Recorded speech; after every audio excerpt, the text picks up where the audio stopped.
Okay, today we're going to talk about the Conservation Tree Shrub Group 2KK project and results. We'll talk about the investigation, how it became, um, what happened, the cause of the investigation, and the results from that.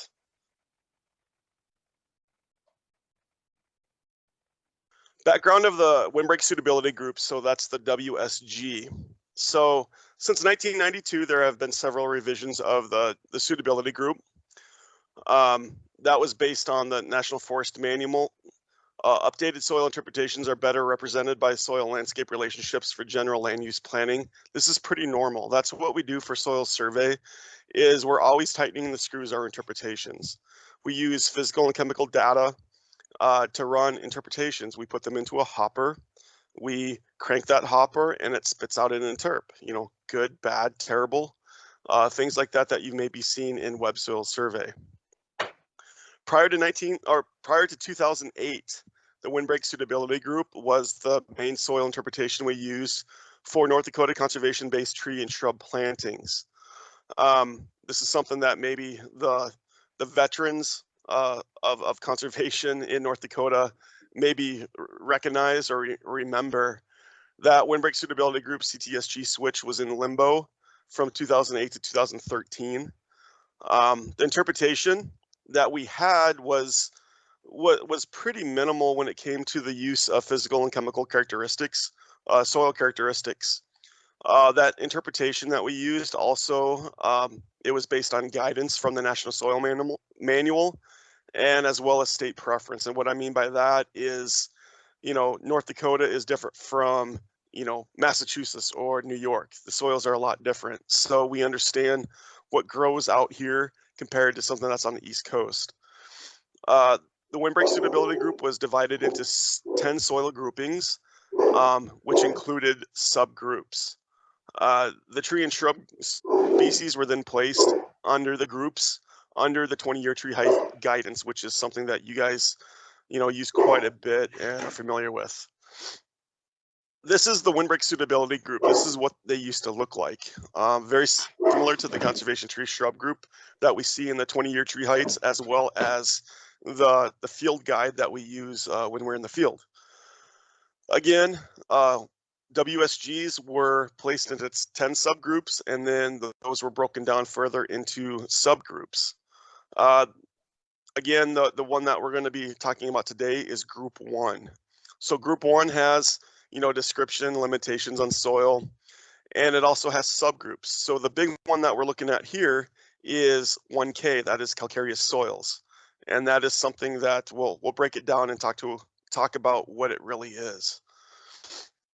So background of the CTSGs. So the official switch to the CTSGs occurred in August 16th of 2013, and that was based on Technical Guide Notice ND-142. The switch and the conversion was a joint effort between North and South Dakota. Criteria for creating the CTSGs was based on Windbreak Suitability Group criteria that was in place, as well as the National Forest Manual dated 1992. And like I said before, as well as state preference, which includes the tacit knowledge that we know about how trees and shrubs grow in North Dakota. The interpretation, CTSG interp, is centered around numerous soil and physical chemical properties. These are ones that we didn't have in place in the Windbreak Suitability Group, as well as guidance from the National Soil Manual. And all of this was based on general land use planning, Order 2 soil surveys in North Dakota, which mapping is at a scale of 1 to 24,000. And what I mean by that is you have different types of soil surveys, very broad-based, very narrow-based, like Order 1. But we have Order 2, which is at a 1 to 24,000 scale. So this is broad, for general land use planning. So if you're standing on the landscape and you overlaid a soil map unit polygon over the top of you, and you walked over to that line that, we delineate out, that line is roughly about 50 foot wide. So that tells you, it is broad-based, based on us cutting out soil landscapes and then running transects across that landscape and then doing statistical analysis to develop our soil map units. Again, CTSG is based on 10 soil groups, which include our subgroups. Currently, the CTSGs are not calculated in our National Soil Information System, or NASIS. NASIS is the system that soil scientists use to populate our data. It's like a gigantic spreadsheet. So we populate all of this data, and then we can calculate our interpretations. So it takes selected, physical and chemical properties, and then we run an interp on it. Is this good for building a house? Is this good for planting trees? And so what we do with that is we don't calculate it. We don't calculate CTSGs nationally because, like I said before, North Dakota is different from Massachusetts, New York, East Coast.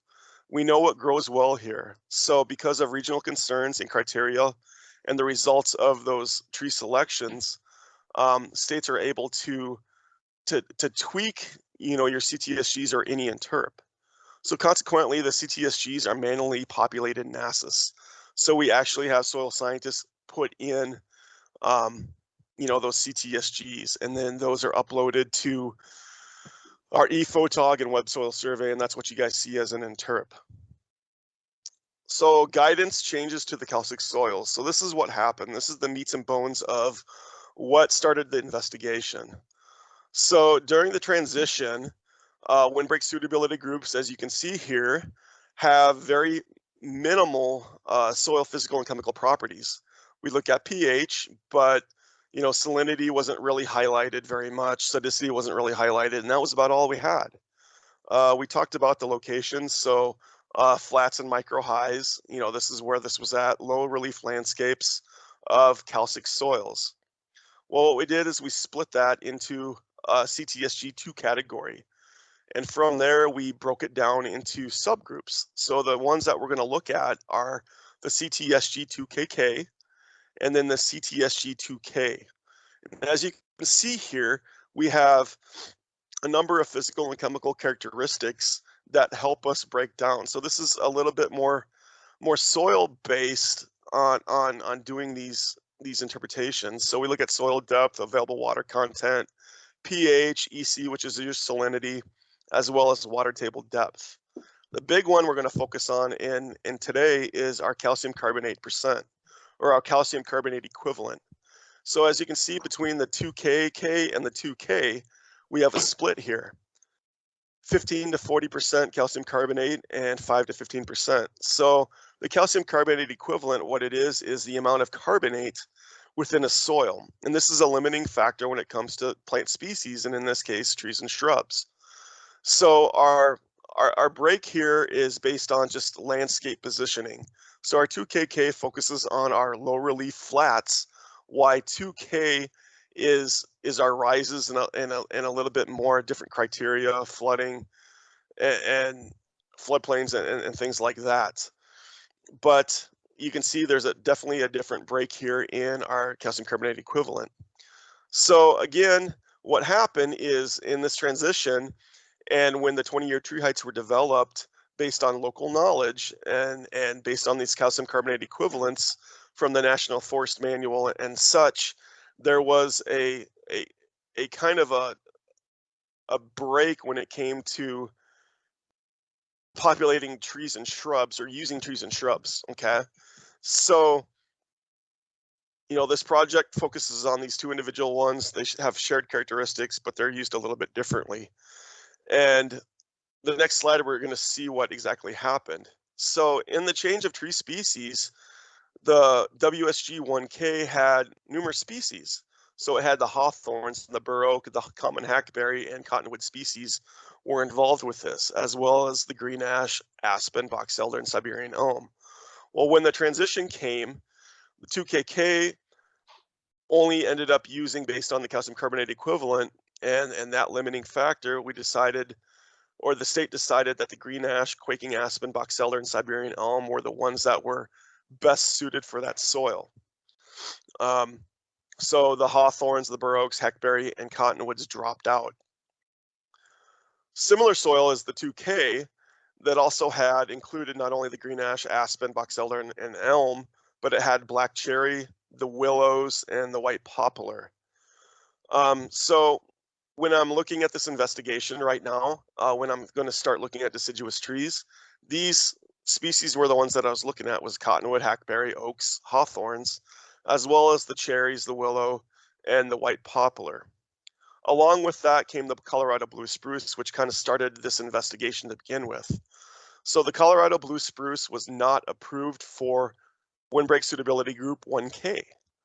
It wasn't approved for calcic soils, yet it had been used quite a bit across the Red River Valley. And because of that, and because of some of the mature stands that were out there, that came up as a species that we needed to investigate.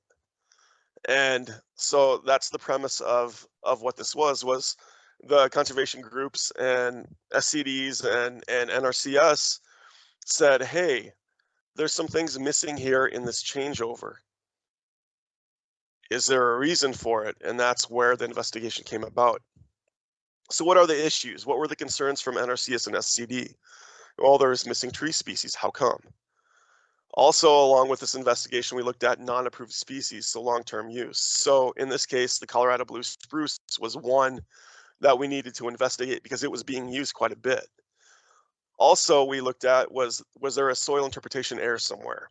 So in our CTSG changes, did we miss something? You know, was there physical chemical properties in the guidebooks or the 20-year tree heights that we missed or were misrepresenting? And at this point, I can say that in our population of the CTSG, there wasn't any issues in that we saw.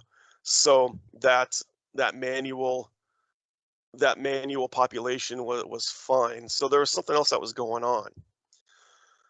Well, responsibility of the investigation is the state forester. So 20-year tree height guidebook, soil survey, the population of the CTSG, and then the resource soil scientist, which is important. They're the field-facing investigator, and they also help develop, with help from the state office, the field guide that you guys use when you go out and actually, you know, look at the landscape and try to figure out what your CTSG is. So, you know, there was some breaks within this transition, and you know, it comes back to it was local decisions, and one of them focused on that calcium carbonate equivalent, which was a real limiting factor on this. So investigation timeline. Phase one of this started out again, the Colorado blue spruce was 2015. We looked at Colorado blue spruce in those Northern Valley parts. The technical note based on that investigation came out, and the approval of Colorado blue spruce on CTSG 2KKs occurred. And that was just the Northern Valley. And the reason it was split is because, you know, lack of personnel, the size, all this other stuff. So there was a break between 2015 and the approval of 2018. And basically that was, you know, losing a state forester that retired. There were no resource soil scientists in North Dakota at the time. And I was in the transition of coming over from survey and becoming the resource soil scientist, which I ended up being, you know, the only resource soil scientist for the state for about 4 years.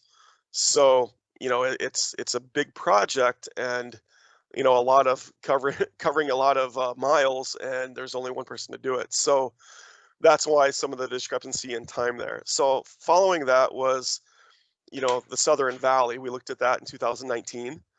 Technical note came out based on the results of the Colorado blue spruce on the 2KK soil. So at this point, Colorado blue spruce is available to plant on 2KK soils based on the CTSG guidance in the field guide. So, you know, as long as you meet those parameters, you know, CTSG, 2KK, you know, low salinity, all that other stuff, Colorado blue spruce can be planted. This followed with phase 3, deciduous trees in the Red River Valley. This was 2020. Awaiting laboratory results at this time. And once those come in, then I will summarize what I found last summer. Phase 4, this is going to be rolled out in 2021. Deciduous trees in Colorado blue spruce in the eastern till plain. So we're getting out of the valley, we're going to the till plain. And that project plan's been completed, and it's in right now with the North Dakota Forest Service. They have an MOA with NRCS, so they're going to be helping us with you know, some things, and hopefully they're able to help with the workload because it's going to be quite large. Project parameters in the counties. So we look at the northern Red River Valley is where it started. These were the counties, MLRA 56. The southern Red River Valley, MLRA 56 as well. And then now this year it's going to be the eastern till plains. So you can see here, it's quite a large workload in a lot of counties. And so hopefully we get a little help, right? With the Forest Service can help us out a little bit. Currently, the project plan has not been rolled out to SCD and NRCS yet. Waiting to see what the Forest Service can provide, and then we'll roll it out. So now we'll get into the project a little bit and the parameters of the Eric calciaqual soil. So Eric calciaqual is just a taxonomy definition of a specific soil that is high in calcium carbonate. So here on the right-hand side, you see a picture of what a typical Eric calciaqual soil looks like. Low relief landscape, high water table, somewhat poorly drained. And in this case, the topsoil here is also going to be saturated in calcium carbonate. So you drop acid on that and it's going to fizz. The white layer that you see behind down below here is your subsoil. That is also called your BK horizon. And this is the horizon that I'm really interested in when it comes to this project. And the reason is this is where we have the bulk of our calcium carbonate. So this is where that 15 to 40% calcium carbonate equivalent comes in. So this thing's got so much carbonate in it is if you drop acid on it, the thing's going to really effervesce. It's going to fizz quite hard and might even smoke a little bit. So these are the soils we're looking at. And this Hammerly soil is dominated by loamy textures, but we also have soils that look like this that are based on sandy soils. We also have, heavy clay soils that represent this. So the list here that you see for the valley and the eastern till plain are our calciaqual soils. These are individual soil components. So, what I do is I query these up and then I jump over to our soil map units. So our soil map units are what we use to represent the landscape. And those are the ones that you guys recognize from our MLRA legend, where they have the F, the G in front, the I, the C. So what I did on this is I queried up our soil map units that are dominated by calcium soils. So our Eric calciaqual soils, 2 kks. And this is the list that I get. So what we do with this is, the goal is to find these locations, find, planting sites within there, find the right species, investigate it, grab soil samples, get a laboratory analysis, and then summarize it. That's the premise of the project. So project parameters for soil sampling. So what we need here is we need to have at least 10 sites per county. And these are soils, again, dominated by 2 kk map units, and they're at least 10 years old, the tree sites. The reason we want 10 years old is we want something that is established and mature, where, you have your limiting factor of your carbonates affecting that. So we actually see a trend after 10 years. If I investigated trees that are only a year or two old, they haven't had maybe enough time to have things happen to them. Maybe that root depth hasn't gotten down to that subsoil layer that has the high calcium carbonate and usually has a little bit of high salinity as well. So we need something that's at least 10 years old. This is submitted to NRCS, SCD, they get it back, get 10 sites to me. The NDCPA4 tree shrub worksheets are acceptable as well. Ad hoc sites, and what I mean by ad hoc is, okay, maybe you have a site, in your mind that say, hey, I have a site at home. I have Colorado blue spruce. That's a big planting, but we didn't do any, CPA4 for it. It was something I planted on my own. So those sites do come up, and if that does occur, then I need to know the tree species, the general age of the tree row, and we need to make sure that it's on the correct soil type. Counties that are in split MLRAs, so this is going to be like the eastern till plain this year, you have counties that have split MLRAs, 55A and 55B. So what I want is, if we can get 5 sites per MLRA, that would be great. If we can't, I'll take whatever we can get. So when collecting the samples, what we do is, we take the landowner, soil sample number, we reference, I need the PLSS, I need the map unit name, And then on site, I'll determine the soil horizonation, the depth range, and the effervescence class. So we need to fill like a quart-sized bag, and then you label the bag, of course. And then I will enter all the site and soil information onto a spreadsheet. So I collect typically 3 to 5 soil samples per tree row, depending on the size of the tree row. And what we do is I focus on like 5 tree groupings, and then, you know, take some information on the trees, and we'll talk about that next. So the short version is I sample the A horizon, I sample the B horizon, which is our subsurface within 16 inches, and then we send that in for laboratory analysis. That's the calcium carbonate equivalent, this EC, which is our salinity, and then the pH. So CPA4, you know, that's information I get. I will go through these and determine if that's a site that I want to look at or not. The tree sampling, what we do here is, again, identify 5 continuous trees. I need the tree row age, and then I take the tree height.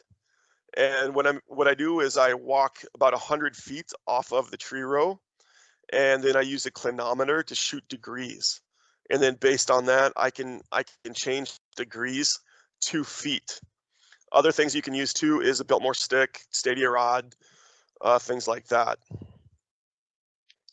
So some of the good of what's come out of the project is things that I found is the best sites are represented by single map unit names. So that would be like just a straight Glendon, a straight Windmere, things like that. And that works out really good because you know that soil or that landscape is dominated by 2 kk soils, and I need that calcium carbonate equivalent. So what I do is I sample all of it, send it into the lab, record depths of inches, and then I get my calcium carbonate equivalent. So again, the range I'm looking for is 15 to 40%. So this particular landscape typically has CECs that do really, or CCEs, calcium carbonate equivalents, that are, you know, over 15. The problem I run into quite a bit is our split map units. So in a case like this, I have a Glendon Tiffany soil. So we see this all the time, is a soil complex of 2 names. So you guys run into this problem too when you're doing planning is, you know, the Glendon is a 2 kk soil. In the Red River Valley, the Tiffany can be split CTSGs. If it's a drained phase, Tiffany can be just a straight 2. If it's undrained, and Tiffany's a pothole actually, so if it's undrained, then it's a CTSG 10. So we run into this problem all the time. So when I came out here and I did sampling, I did 4 different locations on this site, great Colorado blue spruces. When we ran the laboratory analysis, it ended up with very low CCEs. So this was out of the range. So this came up as CTSG2, which is not what I was looking for. And that's the problem we run into with some of this stuff. So, you know, that's the premise of the project is, you know, again, looking at soils, looking at how the trees are doing on the soils, looking at the ones that were left out in our transition, and then going about that. You know, the goal of the resource soil scientist is not to specifically get a tree or shrub species into a CTSG. Our goal is to look at the interpretation itself and make sure that it's working correctly. And in this case, we had some problems and some questions. And that's the goal of your resource soil scientist. So take the facts, take what you find on the landscape, present it, and then, you know, people make that decision on if it's approved or not. So the route of this project is I do the investigation, or the resource soil scientist does the investigation. They, you know, summarize the data, and then we send that up to the state office, you know, and the state resource con reviews it. And they're the ones that make that determination on if that tree or shrub species needs to be added to, you know, 20-year tree heights. And it's a basis of, okay, is the interpretation working correctly? And if not, then we need to fix it. And that's what a resource soil scientist does. So, you know, we'll see what comes out of this project. And when I summarize our 2020 data and look at deciduous trees, we'll see what happens. If there are any questions on this presentation, you know, just let me know, and have a good day.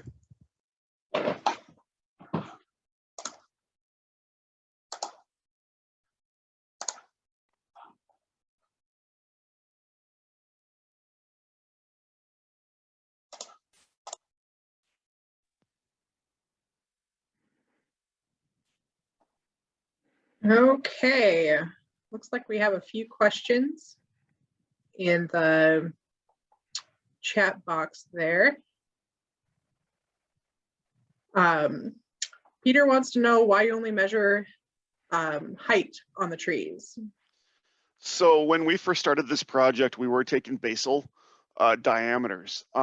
However, as we went along, we at least that's the state office, the state resource con had determined that we don't need basal sizes on that, because our 20-year tree height is based on 20-year tree heights, is based on a height, not on a basal size. So when we were doing this and doing the summarization, it was just extra data that we didn't need. And what we were doing was, based on the age of the tree that we had in the project, we are looking to see, okay, did that fall within our general mean of what that height should be after 10 years, after 15 years, after 20 years. So that was, that was the answer. And that is why we only decided to look at tree heights. The beginning of this project, Craig Stange, who was the state forester at the time for NRCS, that was the parameters that he kind of outlined, and that's what we stuck with.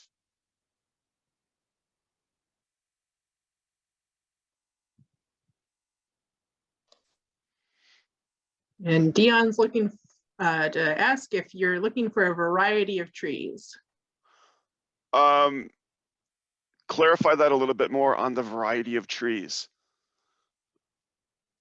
So I am, when we're looking at deciduous trees right now, we're looking at a couple of different species that, I kind of outlined that on the presentation was, the hawthorns, the bur oaks, the hackberry, cottonwood species, and well, I guess the Siberian elm's already in there, but the hackberry and the cottonwood species, and, some willows, white poplar are all species that I'm looking at in the deciduous trees. And we're just stopping with deciduous trees. We're not going to investigate anything further into this. We're not going to look at shrubs, because it appears that 2KK does have a variety of shrubs to use, but is lacking deciduous trees right now.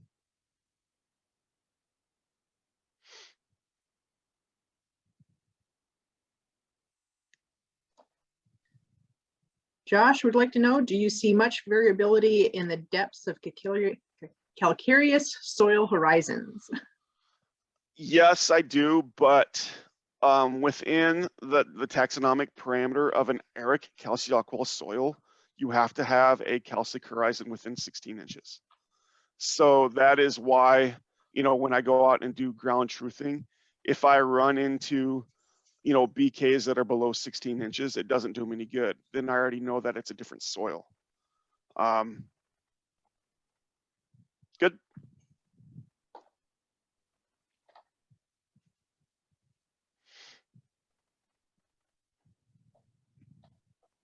Okay, do we have any other questions?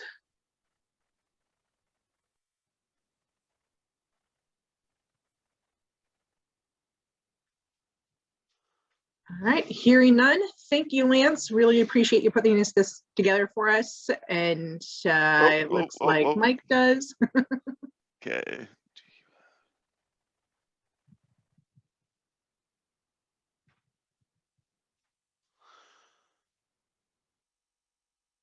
No, I don't. Okay, so the question is, do I have shape files for the 2KK soils?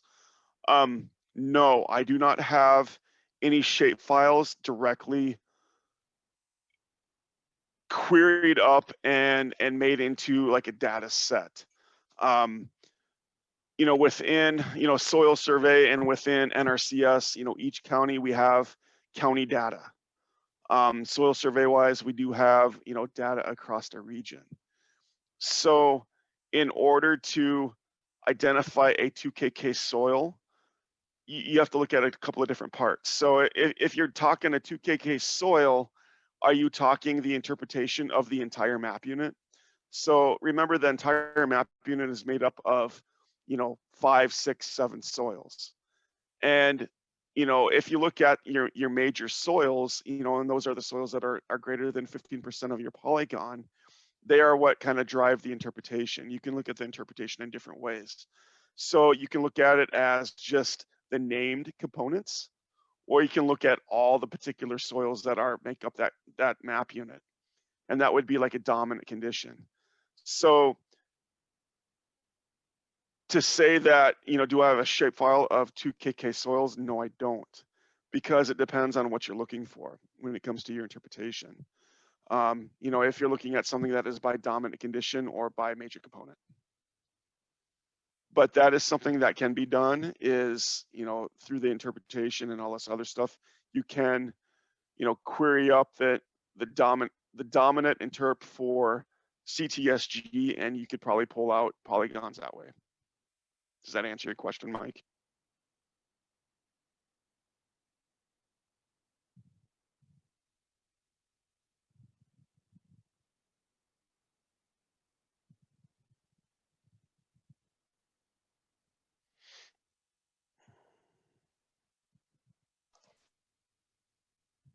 Okay, do we have any other questions for Lance?